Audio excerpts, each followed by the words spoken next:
KC Laboratory. Sponsored by Mprize Bank. It's the KC Laboratory presented by Mprize Bank. We learned this firsthand. An Mprize Bank debit card is good anywhere. You have access to 55,000 fee-free ATMs worldwide through Allpoint ATM Network. You can get the same kind of access to your money as any bank across the country, including Vegas, while getting the value of working with a trusted partner like Mprize Bank, our partner in Possible. Been an absolute pleasure working with them, and it's been an absolute pleasure working with my dear pals. It's weird, guys. This feels different. It feels like we haven't sat down to do this show live from our homes in like a month, because our week in Vegas feels like 3 weeks. A lot happened while we were there. Chiefs lost, unfortunately. We turned the page. We started focusing on the draft. There's a lot to discuss. Some news that came out today. But Maddie, find him on Twitter at Maddie_KCSN. How does it feel to be home? Well, so here's the thing, Kent. Craig and I did this just last night for 21 questions. So, we're back in the flow right now. We've already hit our first preseason game. We're ready to put our starters out there for 3 quarters right now. We're good to go. No, this has been just a really weird week of having this podcast and covering the Chiefs, because everyone's expectations were to get the Super Bowl. And then when that didn't happen, we happened to be in Las Vegas covering the Shrine game. I think no fan really wanted to talk about the Chiefs because they just lost. Nobody wanted to deal with that. So it's just been an odd week to be in the Chiefs media space right now. And now we're a week past it. It's kind of time to not just say we're turning the page, but actually start doing that. We have some actual news that's come out the past couple of days that we can talk about. It's it does seem like we're finally moving forward a little bit. But Craig, to get people to know this, Craig sat down to eat dinner right before we got on here. So Craig's going to be eating and podcasting at the same time. That's all you need to know about how great. No. See, we got people turning it off already that are going, man, nobody wants to hear somebody chew on a podcast. I mean, if it's you, I know, true. Definitely. No, this is, we're going to move on. Unfortunately, I don't get to get all my Pro Bowl takes out there. Man, I got lots of them too. Just so many. I don't have any Pro Bowl takes. But, it's time to move on. It's a weird position. And we spent the last 3 years basically talking about this team in this light. We could talk about it from 4 years. There was a lot of conversations about the defense and changes and things like that, and how they were going to go forward after they got so close. This feels like more of a letdown than that did. So it's just brought a little different tone to all of the conversations.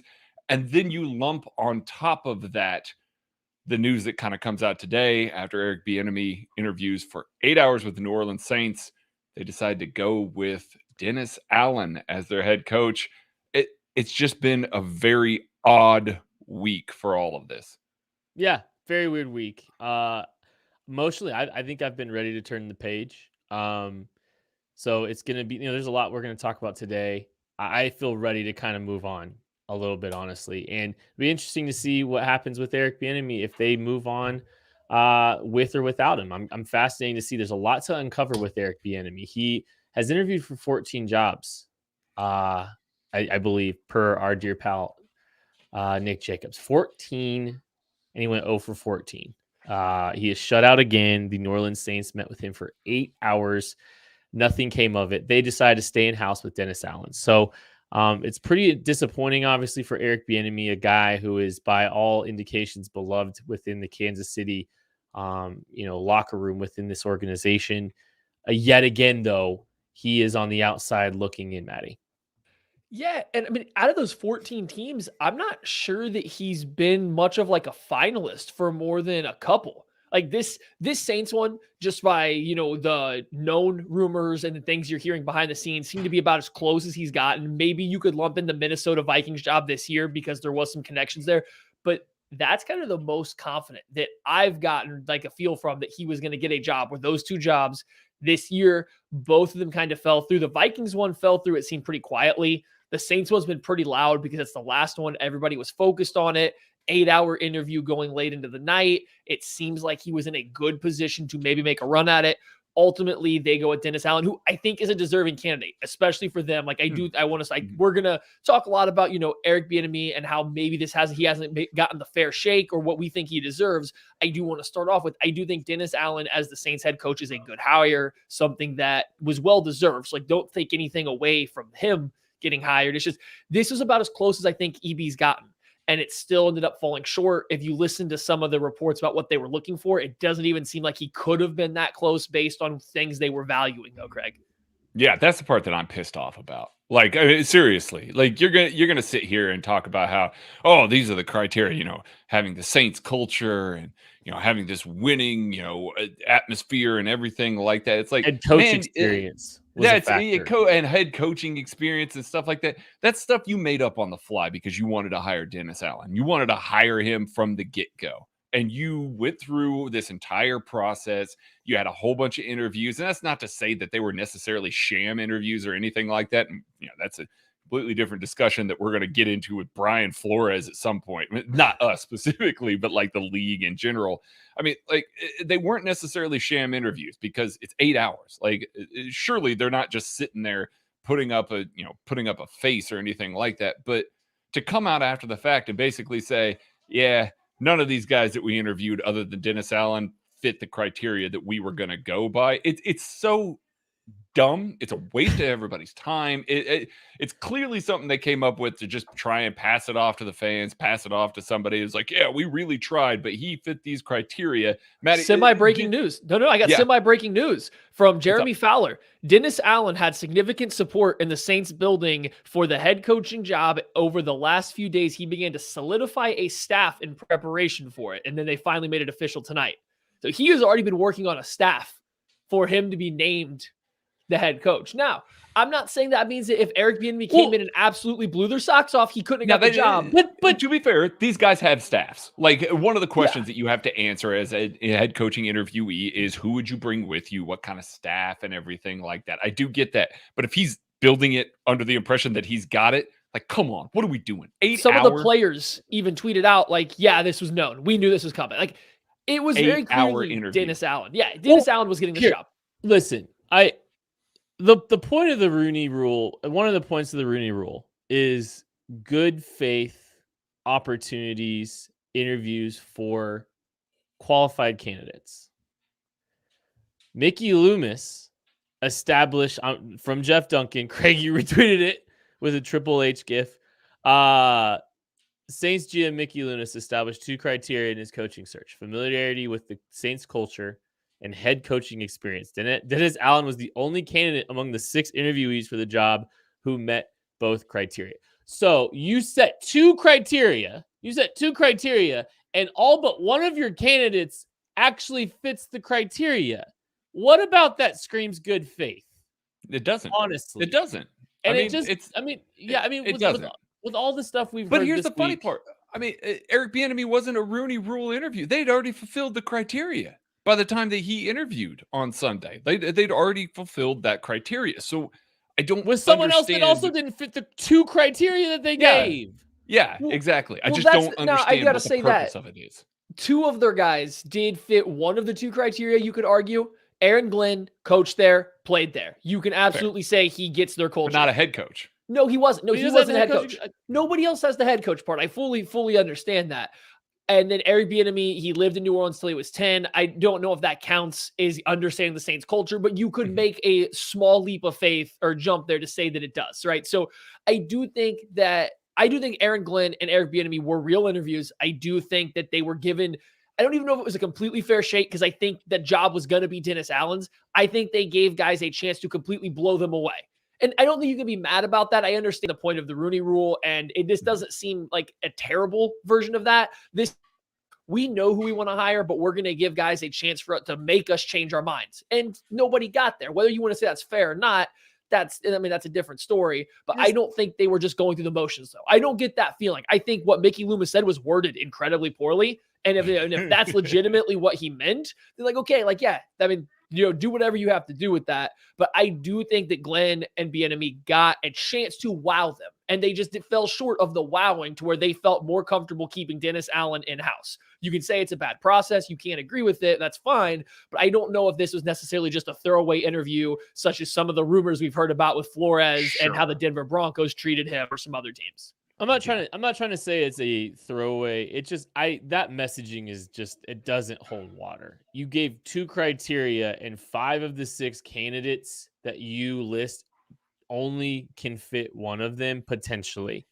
Like that just doesn't equate to me. I don't know. It just doesn't sit well.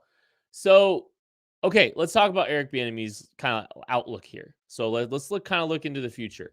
He has struck out. He's 0 for 14. According to, I think Nick Jacobs, our dear pal, has it at 14. He's 0 for 14 in 4 years. For him to elevate himself, something has to change about his resume. Unfortunately, it feels like, if he's going to get an opportunity elsewhere, it feels like if he continues to be the offensive coordinator in Kansas City, he's going to continue to strike out the same way he has. So I guess I'm just curious from your guys' perspective. Do you think Eric Bieniemy's back? Do you think he goes to pursue an opportunity elsewhere to try to change his resume? And what's in the best interest of Eric Bieniemy? So let's take it from Bieniemy's side first and do the Chiefs side second, because there's some other Chiefs coaching stuff we can tie in. So from his side, I agree. I don't think it's best for him to come back to Kansas City and just keep doing the same thing. Like, we're bordering, if his goal is to be an NFL head coach, we are bordering on insanity. Because I mean, like, he's at this point in time, it's just the same thing over and over again. I don't see it getting better from this point. He should, I think, look to go somewhere else to be an offensive coordinator, or where he's going to call plays, get more say, or go be a head coach in college. Like, I'm a little different, I think, than maybe you two. So I'm going to get this in here now. I don't know if I was a GM. I don't know if Eric Bieniemy is the type of coach that I would hire. I would hire somebody that I feel like brings something to the offense or defensive scheme that nobody else can. I think Eric Bieniemy is going to be a very good administrative coach. And I think that fits better at the college level. You can have success like that in the NFL. You can look at the Harbaughs. That's kind of the route they've gone. Bill Belichick's trended that way. Like, that's completely a viable option to be good. I just don't know if I would lean that way. I'd want somebody that I think has a little bit more say in the offensive or defensive scheme. From what I've seen or heard from Eric Bieniemy do coach clinics or talk, I just don't know if that's where I feel like his strength is. So, like, I get why some teams might not like him as a head coach candidate, or some GMs might not, but go to college. Go be an administrative head coach in college, get some coordinators, be the best darn recruiter in your conference, and win a bunch of games. Then you want to come back to the NFL after you've done that? Sure. Go ahead. You've proven yourself in that role. It's just right now, I think that's his path to success as a head coach, is as an administrative head coach, and he doesn't have the experience doing that. So, like, I do kind of understand why there would be some hesitation. So I think that's his best route to get to a head coaching job in the NFL.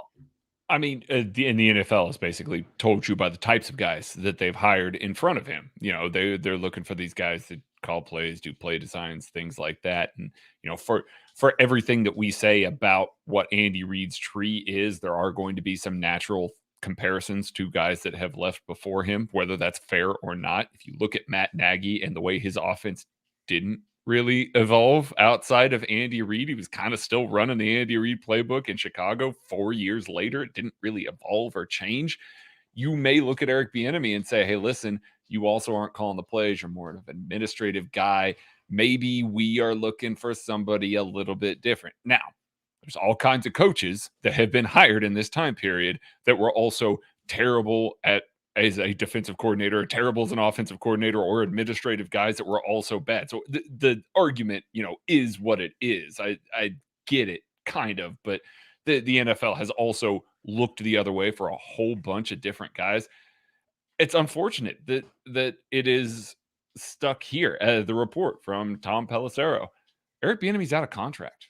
He is out of contract in Kansas City, and who knows where that's going to go after that. Like, from Eric Bieniemy's point of view, if your goal is to be an NFL head coach and you've had 14 interviews, and for whatever reason, whether it is the way that you're interviewing, whether it is the resume that you've built behind Andy Reid, whether it's them comparing you to previous hires, it's not getting done. and you're not able to go across the finish line. So yes, staying in Kansas City isn't going to change that. So he does have to have a decision here. Does he stay with Andy? Does he want to stay in Kansas City, continue building this, go the Dave Toub route for whatever that means. Dave Toub was getting interviews for a while, and then they just dried up. He's staying in Kansas City because he wants to be the special teams coordinator here. He wants to stick with Andy. He likes winning.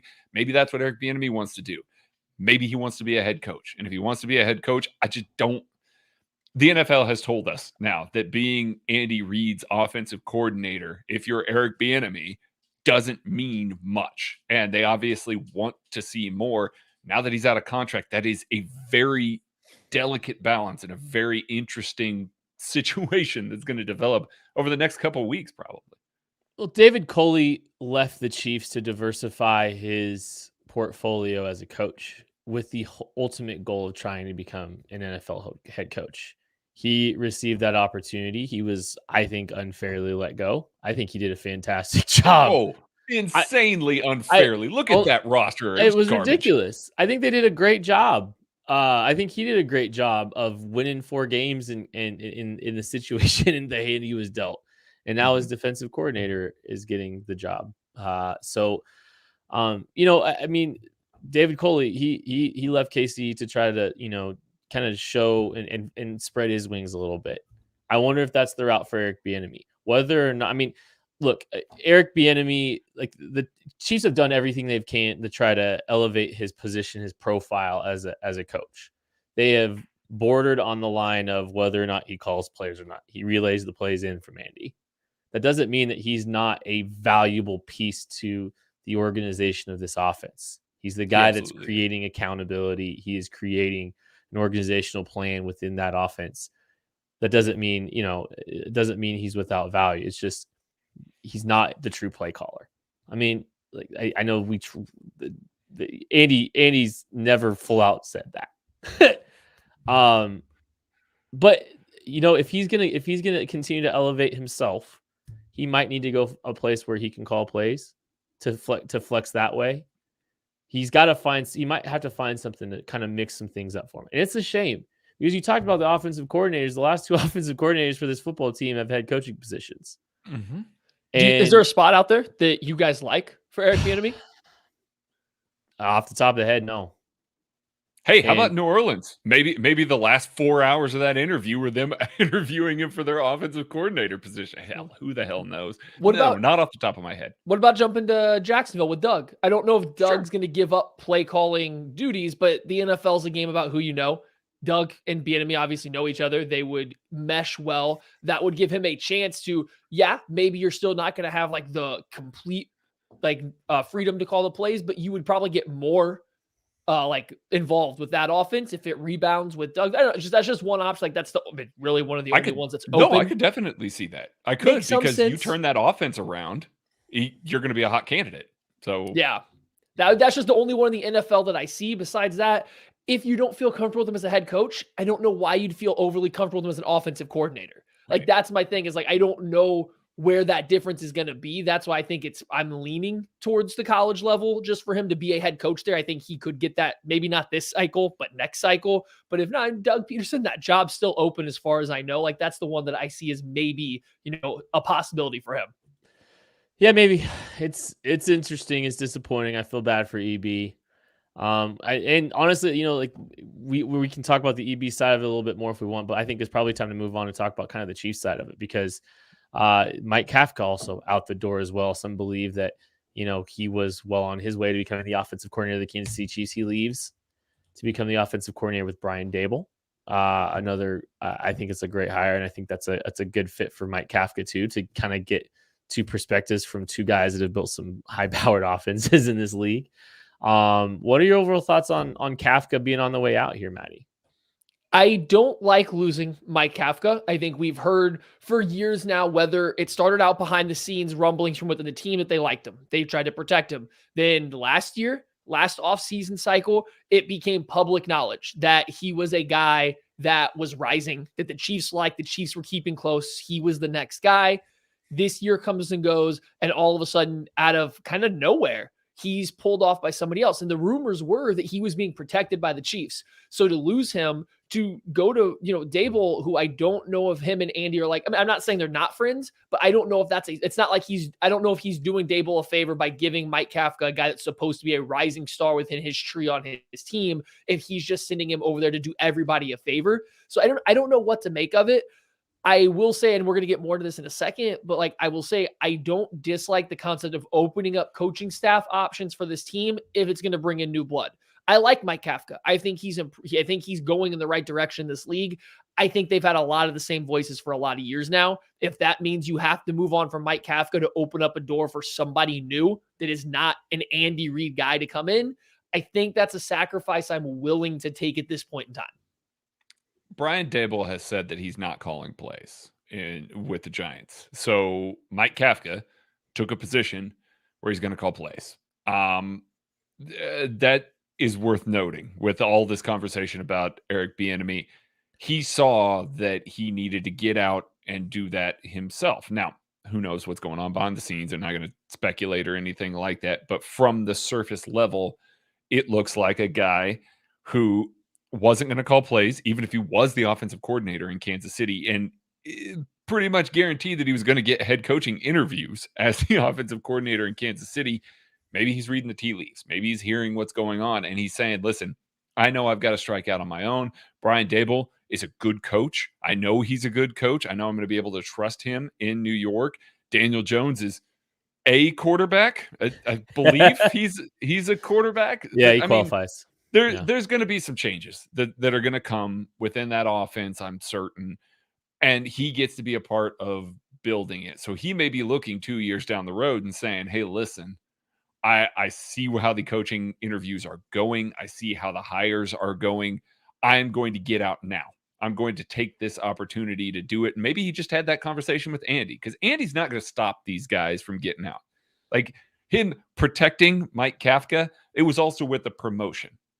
And he gets to a certain point where it's just like, hey, listen, I'm going to keep promoting you until you're my offensive coordinator, and then we'll see where it goes from there. If Kafka says, hey, I want to go be an offensive coordinator now, let's go. So I can see that being the case, but from the Chiefs' perspective, that creates a vacuum here, especially if Eric Bieniemy decides that he's going to go find something else, because now the two biggest candidates that you had in house, the two guys that Andy Reid was kind of grooming to be the next head coaches, the next offensive coordinator, the chain of command that Andy Reid is always so good at building up, now has breaks in it.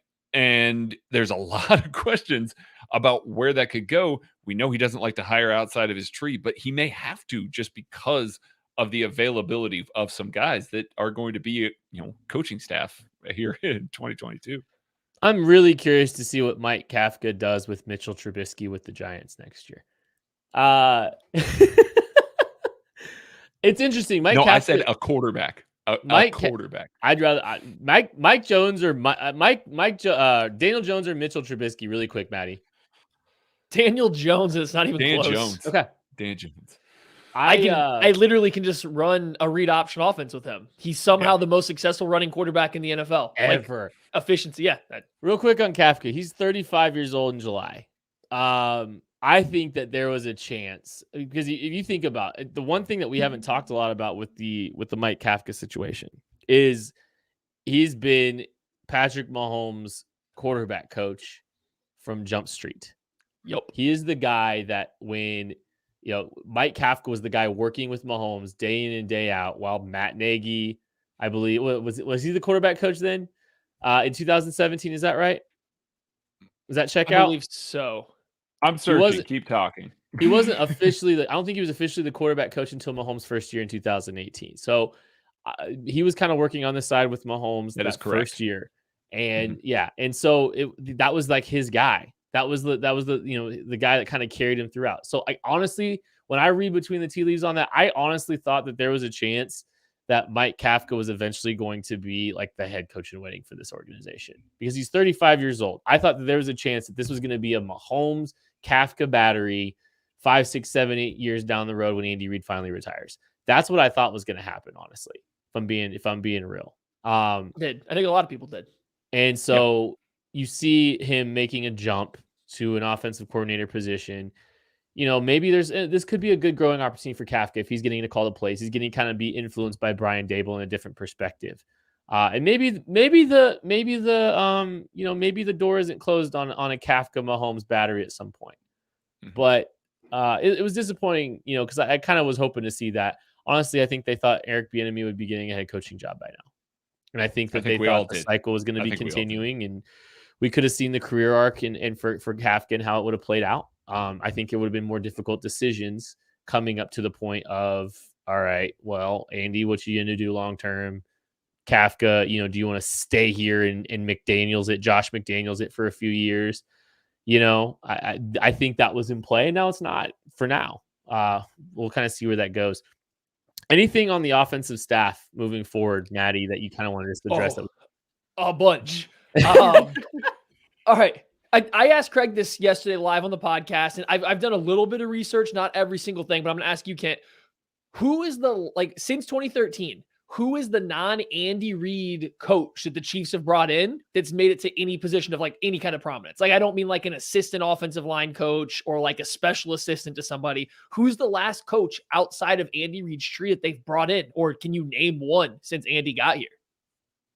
No, you put me in a terrible spot. No, I did. I came to say yesterday. I went and scanned through a couple because I did this yesterday to Craig on the podcast. I don't think it exists. There's been guys that have brought in that haven't coached directly with Andy, but they've coached with somebody he knows or something like that. And they don't really have significant role. They're not the top end assistants on this team. This has been the same general staff, the same terminology, coming from the same background, essentially the same style of offense for almost we're nearing a decade now. The offense has changed. It's had ebbs and flows. They've, definitely made adjustments going from Smith to Mahomes and different things, but it's a lot of the same. And I think what you've really seen, especially since 2018, once you lost Peterson, then lost Nagy and Brad Childress, you've got an offense that's it's not like it's not trying to do new stuff, but it's all the same stuff, just rebranded. I feel like this team needs something new. They need somebody else. Andy Reid's always been at the forefront of innovation, but I don't think that works when you're going on almost 10 years of having the same coaching staff, essentially, or guys from the same staff, when you're going on 4 straight years now of absolutely no new voices. And I think that's a big thing that we don't know the complete inner workings, but I can look at Doug Peterson and how he carries himself and say, that guy probably challenged Andy Reid a little bit. That guy's not just going to be a pushover. And I'm not saying anybody else is. I'm not saying Eric Bieniemy, Mike Kafka are pushovers, but there's just a difference in Doug Peterson. I do think he would provide a little bit more pushback to Andy Reid. I know Brad Childress would if he disagreed. I'm not saying he wouldn't be railroad. I'm not saying Andy wouldn't still do what he wanted, but those guys would provide pushback to things Andy would want to do or try to do. I don't know if the Chiefs have that. They have all guys groomed by Andy Reid now. All guys from his tree, all guys groomed from. Get a new voice. Get somebody else in here. You can't go this long with only having the singular style of voice, the singular same beliefs put into your offense. They need somebody new. Please bring in somebody new. You have 2 significant openings on this staff. Offensive coordinator, QB coach. I can almost guarantee you that Eric Bieniemy or Matt Nagy are back for one of those in some capacity. One of those is being filled by those guys, but please don't fill both spots by retreads or guys from the same tree. Get new blood from any other system available in there, please. I think the team and Mahomes need it. They need new voices. I mean, and from our perspective, we want new voices because it's a content machine, baby. We could spend all offseason talking about what the new voices are going to bring, just like I've spent almost a full year talking about the new voice that's coming to Kansas City and our good pals at Mcadoodles. Mcadoodles is coming to Lee's Summit, Missouri in summer of this year. It is going to be your favorite spot to get all of your liquor needs because they got the best prices, the best selection, and of course, you've heard me talk about it, the best customer service. They are the new voice that is in Kansas City, and you don't need to stop with one new voice. You need a plethora, a choir of new voices coming to Kansas City in your Mcadoodles franchises. So if you're a franchisee, get all the Roger, info@mcadoodles.com, and put more of these new voices in the liquor market in Kansas City right now. Just like the Kansas City Chiefs need to do that with their offensive coordinator, because my goodness. I mean, not that Bieniemy is stagnant or anything like that, but like we've seen what's happened. I talked about it a little bit yesterday. We've seen how they kind of get in a rut in the middle of games. Like they don't make adjustments. They get a little bit more in a rut. I want somebody that's willing to challenge. I want somebody that's willing to bring a little different energy to it. I'm with Matty. If you bring Matt Nagy back or you bring Eric Bieniemy back, that's fine. I'm fine with that. But give me somebody that's maybe got a little bit more of an outsider's perspective from the Andy Reid tree to mix in there. Kind of like what Steve Spagnuolo has done with Joe Cullen on the defensive side of the ball right now. It would be nice to have just that another kind of person to offer a different perspective than we've seen in Kansas City so far. And I think Andy Reid, he does a good job of watching and observing the landscape of football. And he will adopt and integrate things and steal things. He has no problem doing that. But I think there's probably a little bit of Matt Canada with the shovel pass stuff. The shovel pass game he stole from Pittsburgh, I believe it was. I think there's probably Pittsburgh Panthers, not Steelers. Right, I don't not want the anyone to Steelers. think the Even Ben though Matt Canada Roethlisberger is there now. No, we don't give Big Ben credit for anything. I just wonder if it's time for him, if he's seeing that he needs an additional voice input from an outsider. I think there's some validity to that. I think it's going to be fascinating. This is going to be a very defining offseason, I think, for the course of the Chiefs moving forward. Because if Andy does bring in some outside voices, if he's willing to bring in some different perspectives and some different angles than what he's accustomed to, I think that tells you a lot. If he's willing to just kind of I think Andy is a guy that very much, regardless of maybe some of the perceptions, he's a guy that's very much in control of a lot. He's got a very, very high level control of a lot of different things. So if he is, I don't want to say relinquishing, but if he's allowing other areas allowing himself to absorb other things and other perspectives a little differently than he has in the past to continue to adapt and grow, that could be very interesting for the outlook of this football team. Do you guys have any pipe dream QB coach, offensive coordinators on hand, ready to go? No. I said yesterday, Deuce Staley. He's probably getting that promotion to that position in Detroit, but Dan Campbell calls the plays there too. Yeah. So I can see Andy Reid, who has wanted to get Deuce before on his staff, really kind of making a sweetheart offer to make him an offensive coordinator. Well, and Deuce was on his staff. So that's not an entire deviation away. Now, it wasn't very long, but he was briefly on the staff. So that's what will be interesting. You're dealing with a tree that sprouted from a seed of the Andy Reid tree. If it's, Deuce Staley, it's close to the same thing, but there could be enough outside. Oh, there's definitely enough outside influence for sure. Don't get me wrong. It's just, it'd be interesting. We're late in the process, so it's hard to pull a lot of names without just looking at positional coaches. But I'm intrigued by Zach Robinson, Rams, assistant quarterback and wide receiver coach the past couple of years. It'd be a really quick rise. You would have to start him as a quarterbacks coach. I said Brian Hartline. I said I'd bury the hatchet with Brian Hartline. If the Chiefs were to bring him over, I would do it live on a podcast. I think he's a rising star. He's been great for Ohio State. Any hot name, college offensive coordinator would be fun as a QB coach. The other guy that I just have a name out there is Press Taylor, who happens to be Zach Taylor's brother. He's been around the league. I think he's with the Indianapolis Colts right now. I'm not even specifically saying offensive coordinator, just guys that I think would be interesting enough to provide an outside perspective that have accomplished a little bit, in their realms. Just new voices that I think have talent that can keep rising because they need something.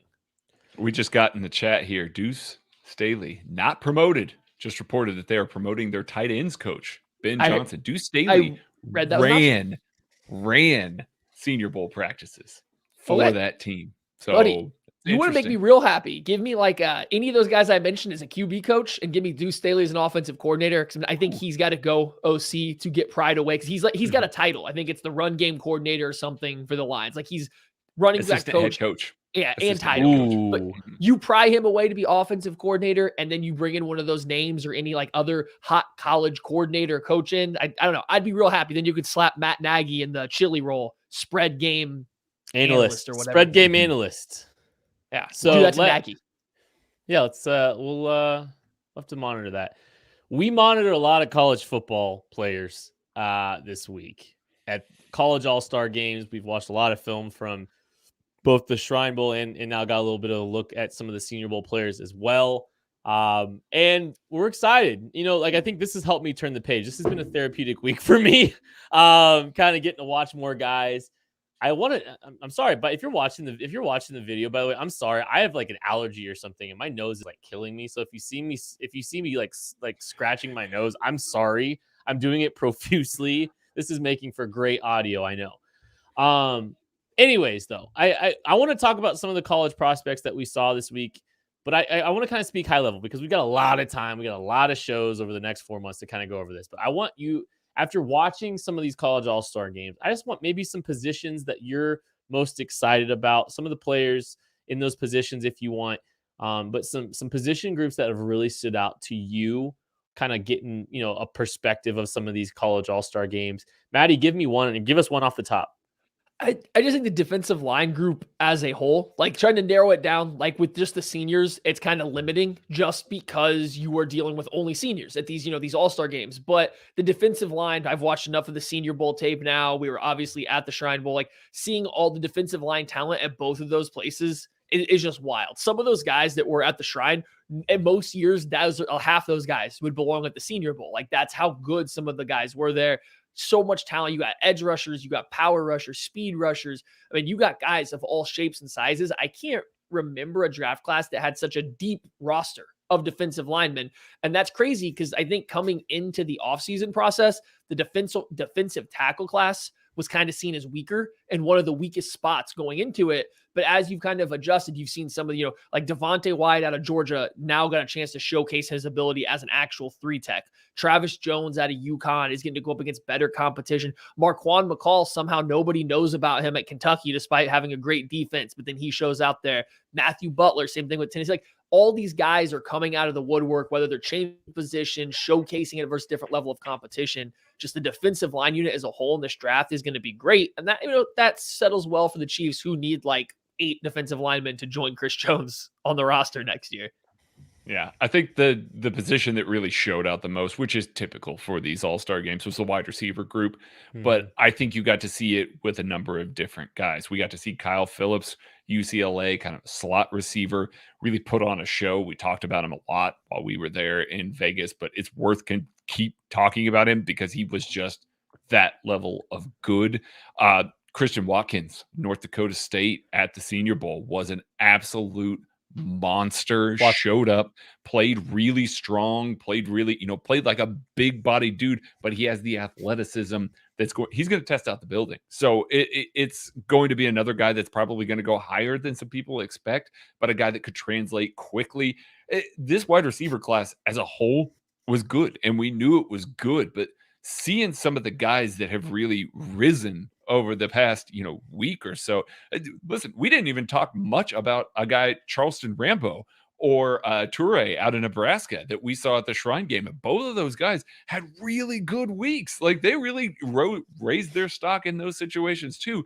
So we talk about how top heavy the wide receiver group is, how good the wide receiver group is. There are going to be guys late day 2, early day 3 that are going to be contributors. I know Chiefs drafted Cornell Powell last year. I think this wide receiver group, top to bottom, is just better. It really is. There's a number of guys that can do a number of different things there's a ton of them this year.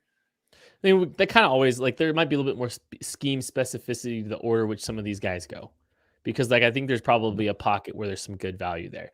I really like the tight end group from what we've seen this point. And I think there's a lot of different guys with a lot of different skill sets, different backgrounds. And actually, this is a perfect opportunity for us to introduce a new segment here on the KC Laboratory during draft season. I bet he sticks. Look,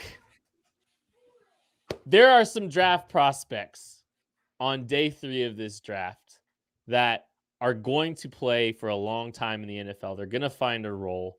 And I think a guy named Jelani Woods, tight end out of Virginia, is the exact kind of guy that you're going to see have a better NFL career than a college career, Maddie.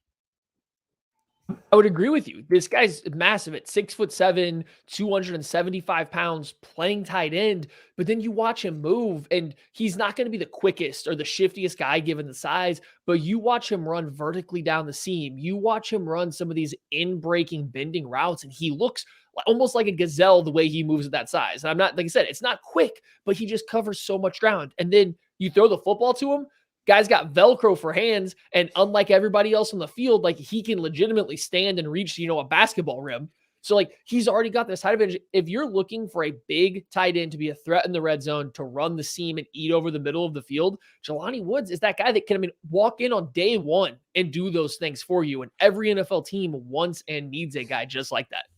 And he's a quarterback transfer. He came to Oklahoma State as a quarterback, so he's still picking up the elements of the tight end position, but he's been really good while doing it. He obviously knows how to use that big frame really well. He can move really well, but you're seeing him develop a little bit as a blocker. You're seeing him get more comfortable in a three-point stance. Every time we watched him, we had shades of Donald Parham when we watched Donald Parham at the Senior Bowl a few years ago, current Los Angeles Chargers tight end.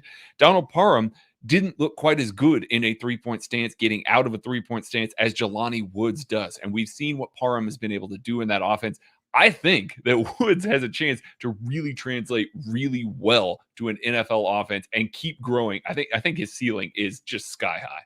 You can't coach the size. You can't coach the frame. Jelani Woods, tight end of Virginia. I bet he sticks like I do. I love my Styx clubs. They have changed my game. They're like the perfect club for somebody that's looking to take the next step from, maybe being an introductory kind of player to golf. And that's kind of what it's been like for me. I needed something, to kind of, tailor to where I'm at in my golf journey. I've been playing for the last couple of years, and I'm on my second set of Styx. If you're looking for a set of golf clubs, the best value in golf is Styx Golf Clubs. Promo code KCSN10 when you go to Styx.golf. Purchase your next set of clubs. You're getting a discount from us with promo code KCSN10. Make sure you're checking them out. I promise you, you will not regret it. Okay, real quick, any other positions that kind of stood out to you guys during these bowl games that we really haven't touched on yet? Or maybe, let's do this. Let's just go with a player that you're excited about after, kind of coming out of the Shrine Bowl. Oh, man, I think we've touched on a lot of these guys so far. I'm trying to think of somebody. Okay, Austin Deculus, offensive tackle from LSU. I think that he's seen, like, LSU had the super talented offensive line a couple years ago, and then all those guys have kind of cycled out. Coming into this year, that was big talk for anybody that follows college football. The LSU offensive line hadn't been great. That was one of their issues. Ed Ingram's an offensive guard for them that went to the Senior Bowl, I think was picking up some hype. But I saw Deculus down at the Shrine Bowl. I don't think any offensive lineman was better. Like, I think he won just about every reppy down there. And the defensive end group wasn't as talented out there as it was as the defensive tackle group. But he still, was challenged, and he moves really well. You can see he's really good at working on his technique. You stand around and just kind of watch after practice or something down there because you get to be on the field. He's going up and talking to everybody. He's introducing himself to various coaches, to anybody in the media. He's just having a good time with the process. You can tell he's working and trying to get better. He did tell me that after the combine, he's going to go work with Duke Manyweather. So, like, that's, if you want an offensive lineman, that's where you want him to go. So him going to do that's already great. He's a guy that I just would keep an eye on for, maybe he told me he's going to test really well. So if he does that, he's a guy I could see climbing up, the draft rankings as you get close. People hear who he's working with and see his workouts. I wouldn't be surprised if wherever you see him mocked now, it's 2 rounds too early based on all that information. My guy that I was kind of impressed by was a little bit of a late add to the Shrine game is D'Anthony Bell, safety out of West Florida, 6'2", 205. And I think he caught our eye a lot when he was moving downhill. He's got burst. Those first couple steps, he covers a lot of ground. He fills the run really well. He does still have some work that he's going to do, in coverage. He's coming from West Florida. He actually started at Albany State, went to Iowa Central Community College, went to Butler Community College. So stories about Butler too. Yeah, I know. But he has kind of this past of kind of coming up through a bunch of different avenues here, and he ends up at West Florida, and he actually looks pretty good. He was at, I believe, the NFLPA Bowl, left from the NFLPA Bowl right after it finished, got on a plane that night, flew to the Shrine game, showed up, competed, looked like one of the better safeties there. He really did. So I was excited to see more of him. I was excited to get to watch him there at the Shrine game. He was pretty darn good. He's going to be a late round guy. I think he's a steal, man. I think there's some meat on that bone. All right, so the offensive MVP of the Shrine Bowl was E.J. Perry, the quarterback out of Brown, and that man helped himself out immensely this week. I thought he played really, really well. I didn't have a ton of expectations for him coming in. Eric Galco, the director of scouting for the Shrine Bowl, he joined us on the KCSN draft show a couple weeks ago. He said E.J. Perry is going to be one of the best testing athletes at the Shrine Bowl, and he was right. Some of the advanced data that we were able to get access to as part of the wonderful Shrine Bowl experience, getting to see some of the tracking data on these players. He was one of the five fastest players at this event. But what he did with his legs was not all that was exciting. His athleticism, the man threw the ball really well compared to what kind of I anticipated him doing, and he made some really big plays at the end of the Shrine Bowl to give his team a chance at winning that game. So he threw 2 touchdowns late and made some really impressive throws, but he made some impressive throws throughout the entire week. In a draft class where there's not a ton of guys to really get overly excited about, I don't think. And a lot of teams are going to have to talk themselves into some of these players. For a day 3 prospect, I really like EJ Perry. I don't know if he's ever going to really profile as a guy that you're going to expect to take a leap that's going to, I don't think he's going to have a Gardner Minshew ascent, but I think he can and carve a nice career out for himself as an athletic, backup quarterback. I was really impressed with him. And I think he's going to get drafted. I genuinely do after getting a chance to watch him, because his athleticism and what was able to do against a higher level of competition, throwing the football, he looked like one of the better quarterbacks out there. In fact, there was some buzz that he was the best quarterback out there. That is going to do it for a live edition of the KC Laboratory. We'll be back later in the week. Thank you all so much for supporting us this season. It sucks that we're not talking about a Super Bowl right now. But we cannot tell you how grateful we are. We got some big announcements and stuff coming up down the pike, so be sure to keep an eye on everything going on KC Sports Network here. Subscribe to the YouTube, subscribe to the Substack if you haven't already. We'd love and appreciate that. We'll catch you later.